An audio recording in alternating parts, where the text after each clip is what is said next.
Diego Maradona নাকি Lionel Messi সর্বকালের সেরা ফুটবলার কে? এ নিয়ে চলমান রয়েছে অনেক বিতর্ক।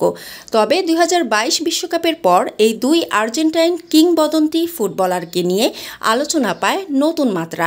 ম্যারাডোনা আর্জেন্টিনার ১৯৮৬ বিশ্বকাপ জয়ের নায়ক, আর ৩৬ বছর পর সেই আনন্দ আর্জেন্টাইনদের ফিরিয়ে দেন মেসি। মেসির হাত ধরেই ২০২২ সালে কাতারে বিশ্বকাপ ট্রফি নিজেদের ঘরে তোলে আর্জেন্টিনা। ফুটবলের এই দুই মহাতারকার মধ্যে সেরা বেছে নিতে দ্বিধায় পড়তে দেখা যায় আর্জেন্টাইন সমর্থকদেরও। একই রকম দ্বিধায় পড়েন আর্জেন্টিনার বিশ্বকাপ জয়ী কোচ লিওনেল স্কালোনিও।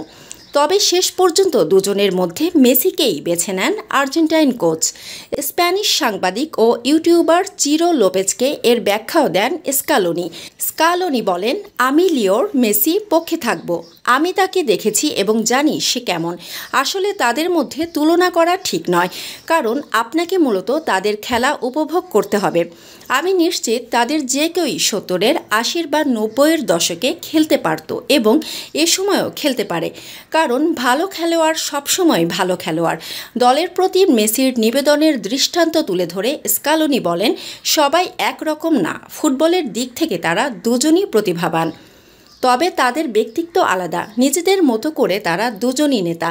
লিও এটি অন্যভাবে দেখায়। আমি আপনাকে অনেক উদাহরণ দিতে পারি।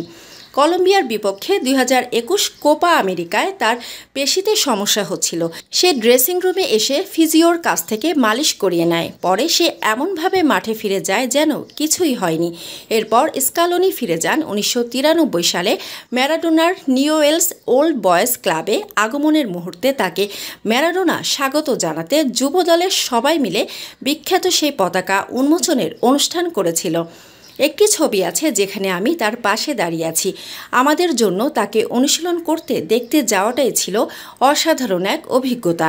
মানসম্মত হাঁস ও মোরগের চাহিদা পূরণ করতে আল আমিন হালাল লাইফ পোল্ট্রি রয়েছে আপনারই পাশে।